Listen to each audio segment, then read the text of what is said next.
రాదయ్యా. 5,000కు ఒక్క రూపాయి తగ్గిన గ్యాస్ సిలిండర్ రాదయ్యా. అన్న నాది చిన్న టిఫిన్ సెంటర్ అన్న, గ్యాస్కి 5,000 పెడితే ఇంకా సరుకులకి పెట్టుబడి ఎలా పెట్టుకోవాలన్నా? అవతల ఇరాన్ ఇజ్రాయెల్ యుద్ధం జరుగుతా ఉంది. ఇరాన్ నుంచి మనకు గ్యాస్ సరఫరా ఆగిపోయింది. చూడు, ఈ రోజు అయితే 5,000, రేపు 10,000, ఇంకా నీ ఇష్టం. ఓవైపు దేశవ్యాప్తంగా గ్యాస్ సిలిండర్ల కొరత వేధిస్తుంటే తిరుపతిలో మాత్రం వైసీపీ నేత భూమన కరుణాకర్ రెడ్డి అనుచరులు భారీగా సిలిండర్లను నిల్వ చేశారు. వాటిని బ్లాక్ మార్కెట్లకు తరలించేందుకు ప్రణాళికలు సిద్ధం చేశారు. తిరుపతి నగర శివారులో నిల్వ చేసిన ఈ సిలిండర్ల గోడౌన్ ను అధికారులు గుర్తించారు. తిరుపతి శివారులోని అవిలాల గ్రామ పంచాయతీ పరిధిలో 100ల కొద్ది గ్యాస్ సిలిండర్లను పట్టుకున్నారు అధికారులు. అయ్యో, ఈ 5,000 తీసుకొని ఇవ్వండి అన్న.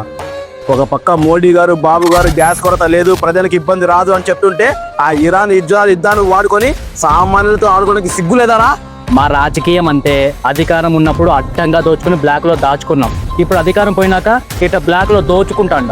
రెక్కాలు తెగని డొక్కాడని పేదల పొట్ట కొట్టి తినే సొమ్ము మీకైతే అరుగుతుందిరా. తిరుమల లడ్డు కల్తీ చేసి 250 కోట్లు తిన్నాం, అరగలేదా? ఆ శ్రీనివాసుల గోపురపు బంగారం 50 కేజీలు దొబ్బేసి తిన్నాం, అరగలేదా? ఆఖరికి భగవద్గీత బుక్కుల లెక్కలు నొక్కేసి 50 కోట్లు తిన్నాం, అరగలేదా? అవినీతికి అలవాటు పడ్డ కడుపుకి ఏమి తిన్నా అరుగుద్దబ్బా. ఛీ, మీరు ఈ జన్మకి మారరు, అందుకే జనం మీకు ఇచ్చే తీర్పు కూడా మార్చారు.